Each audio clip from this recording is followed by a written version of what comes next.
मैं शिव जी की सबसे बड़ी भक्त हूँ। दोस्तों बहुत बहुत स्वागत करता हूं आप सभी का। रोहिणी घावरी और चंद्रशेखर के बीच का विवाद थमने का नाम नहीं ले रहा है। रोहिणी घावरी से लोग उम्मीद कर रहे थे कि रोहिणी घावरी चंद्रशेखर आज़ाद के खिलाफ एफआईआर दर्ज कराएंगी, लेकिन अभी तक रोहिणी ने चंद्रशेखर आज़ाद के खिलाफ एफआईआर दर्ज नहीं कराई है। और ऐसा लग रहा है कि वो एफआईआर दर्ज करवाने के मूड में ही नहीं हैं। लोग कह रहे हैं उन्हें एफआईआर नहीं करना है, उन्हें सिर्फ ट्विटर खेलना है, उन्हें खुद की बदनामी कराना है, चंद्रशेखर आज़ाद को बदनाम करना है, इसलिए वो सोशल मीडिया पर चीज़ें वायरल कर रही हैं। इस बीच रोहिणी घावरी ने चंद्रशेखर आज़ाद के वीडियो को भी लीक करना शुरू कर दिया है। रोहिणी घावरी से जब पूछा गया कि आप पूजा पाठ करती हैं, आप क्या अम्बेडकरवाद को मानती हैं, तो उन्होंने इसको लेकर बेहद ही चौंका देने वाला जवाब दिया है। दोस्तों ये वीडियो बड़ी ज़्यादा इम्पॉर्टेंट होने वाली है, इस वीडियो को आप लोग ध्यान से सुनिए। होता ये है कि आप लोग वीडियो पूरा नहीं देखते हैं और कमेंट करके चले जाते हैं, तो वीडियो शुरू से अंत तक देखा करिए। बड़ी मेहनत से रिसर्च के साथ हम वीडियो बनाते हैं।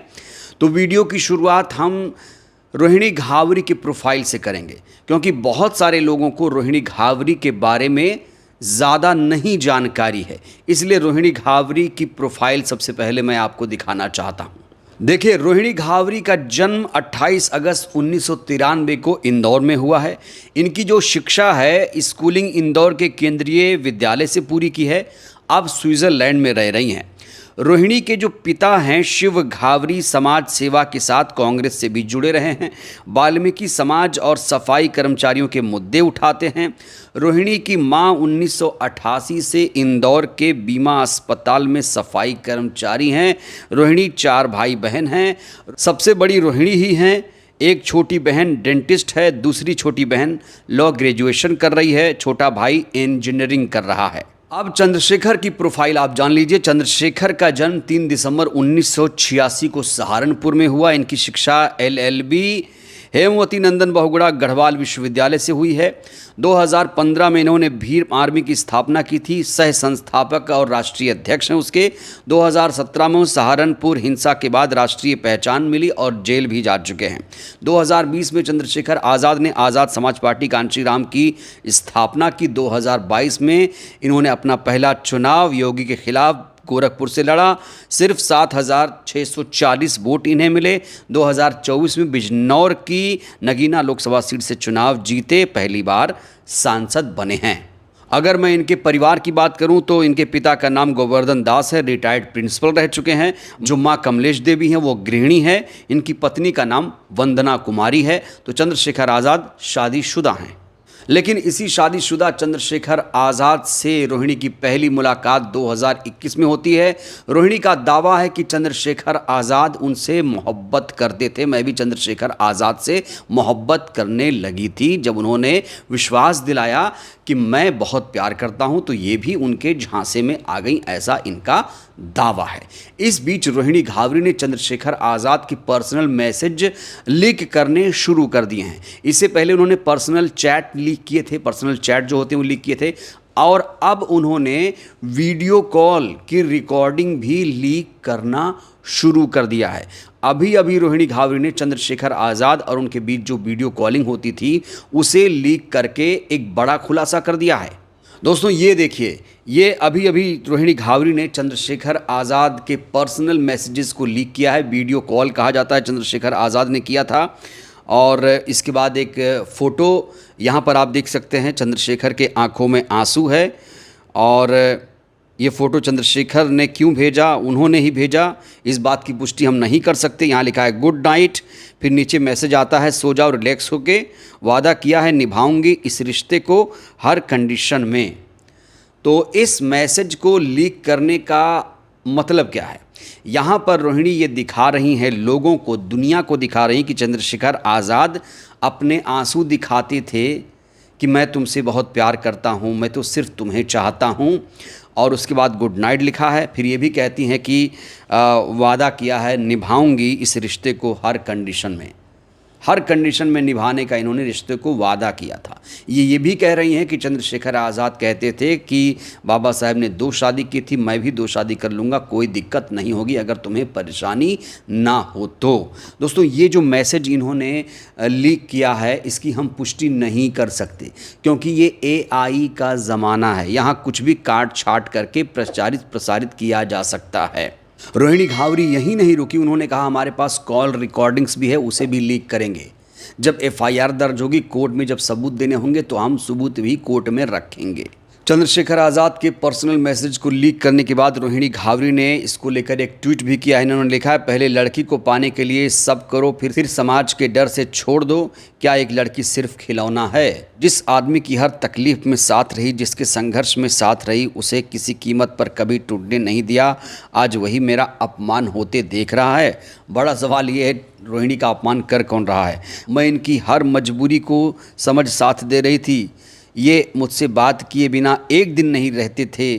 जब भी रिश्ता तोड़ने की बात आती, आंदोलन छेड़ने की धमकी देते, सुसाइड करने की धमकी देते। फिर ये बदले क्यों? क्यों तमाशा बनाया मेरे जीवन का? मेरी गलती तो बता दो, मैं समाज को क्या जवाब दूं? मेरे चरित्र पर सवाल उठाते हैं। ये लड़ाई मेरे आत्मसम्मान की है, मेरे अधिकार की है, जिसे मैं लड़ती रहूंगी। इस मैसेज से साफ हो रहा है कि चंद्रशेखर आज़ाद ने ही इनसे दूरी बनाई है। अब ये कह रहे हैं कि मुझे मेरी गलती बता दो। ये कह रही हैं भैया समाज को मुझे जवाब देना है, ये मेरे आत्मसम्मान की लड़ाई है। क्यों तमाशा बनाया मेरे जीवन को? बड़ा सवाल ये है कि रोहिणी घावरी और चंद्रशेखर आज़ाद के मैसेजेस को लीक कौन कर रहा है? चंद्रशेखर आज़ाद ने रोहिणी घावरी और अपनी फ़ोटो आज तक सोशल मीडिया पर कभी भी शेयर नहीं की है। अभी तक उन्होंने रोहिणी घावरी का अपने सोशल मीडिया पर जिक्र तक नहीं किया है कि हम रिश्ते में हैं, हम कुछ करने जा रहे हैं।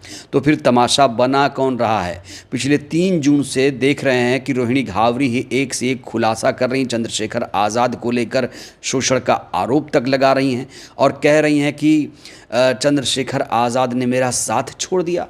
चंद्रशेखर आज़ाद तो कह रहे थे भाई मैं शादी कर सकता हूं अगर तुम राज़ी हो तो फिर पीछे कौन हट रहा है? कौन हट रहा है पीछे? रोहिणी घावरी जी को इसका जवाब देना चाहिए। तो इनके सारे जो मैसेजेस आ रहे हैं उसी में इनका जवाब छिपा रहता है और ये खुद अपनी पोल खोलती हुई कहीं कहीं नज़र आ जाती हैं। इस बीच रोहिणी घावरी से जब पूछा गया कि आप क्या पूजा पाठ करती हैं, क्या आप धार्मिक प्रवृत्ति की लड़की हैं, आपके माता पिताजी कितने धार्मिक हैं, क्या आप अम्बेडकरवाद को मानती हैं, तो इसको लेकर रोहिणी घावरी ने बेहद हैरान कर देने वाला जवाब दिया है। रोहिणी घावरी ने अपने माँ बाप को लेकर कहा है कि उनके माँ बाप बहुत ज़्यादा धार्मिक हैं, दोनों मंगलवार का व्रत रखते हैं, पापा हनुमान जी का व्रत रखते हैं, मम्मी देवी जी का व्रत रखती हैं। 40 साल से दोनों की निष्ठा बरकरार है। आज भी मेरे मम्मी पापा बहुत ज्यादा धार्मिक है। मेरे मम्मी पापा दोनों पिछले 40 साल से और उससे ज्यादा ही दोनों मंगलवार का व्रत रखते। और जब खुद के बारे में सवाल पूछा गया कि आप कैसी महिला हैं, तो इन्होंने कहा कि मैं बचपन से पूजा पाठ करती हूँ, मैं बहुत ज़्यादा धार्मिक किस्म की हूँ, 16 सोमवार के व्रत भी रख चुकी हूँ, शनिदेव मंदिर जाती थी, शांति पूजा करती थी, मैं शिव जी की सबसे बड़ी भक्त हूँ। तो मैं तो बचपन से पूजा पाठ करती आ रही हूँ। मैं शिव जी की सबसे बड़ी भक्त। ये रोहिणी घावरी ने अपने पर्सनल लाइफ के बारे में एक बहुत बड़ा खुलासा किया है। जब उनसे पूछा गया क्या आप अम्बेडकरवादी हैं, तो इन्होंने कहा मैं अम्बेडकरवाद की बात नहीं करती, मैं राष्ट्रवाद की बात करती हूँ। कई लोग चाहते हैं कि मैं सिर्फ और सिर्फ अम्बेडकरवादी बनूं और अम्बेडकरवाद की बात करूं, और मेरा ये मानना है कि मैं राष्ट्रवाद की बात करके मैं सबसे बात करूं। और देखिए एक बात ये भी सच है कि जो अम्बेडकरवाद की बात करेगा वो पाखंड अंधविश्वास करेगा ही नहीं। तो यहाँ पर एक बहुत बड़ा खुलासा रोहिणी घावरी ने किया है कि वो बहुत ज़्यादा धार्मिक किस्म की महिला हैं। अब लोग ये कह रहे हैं कि यही धार्मिक प्रवृत्ति होने की वजह से, अम्बेडकरवाद को ज़्यादा तरजीह नहीं देने की वजह से चंद्रशेखर आज़ाद ने रोहिणी से दूरी बना ली। क्योंकि चंद्रशेखर आज़ाद आप लोग जानते हैं कि वो हिंदू धर्म से तो ताल्लुक़ रखते हैं, लेकिन वो कहते हैं कि हम हिंदू धर्म को नहीं मानते हैं। कई मंचों पर चंद्रशेखर आज़ाद ये बयान दे चुके हैं और अब जो मनुवादी किस्म के लोग हैं वो चंद्रशेखर आज़ाद को इसीलिए टारगेट कर रहे हैं सोशल मीडिया पर कि ये जाटव समाज से आता है, ये अंबेडकरवादी है, इसने रोहिणी की ज़िंदगी को बर्बाद कर दिया, वो रोहिणी जो वाल्मीकि समाज से आती है। तो सोशल मीडिया पर तरह तरह की कहानियाँ दोनों के बारे में उपलब्ध हैं, तरह तरह के बयान इसमें वायरल हो रहे हैं।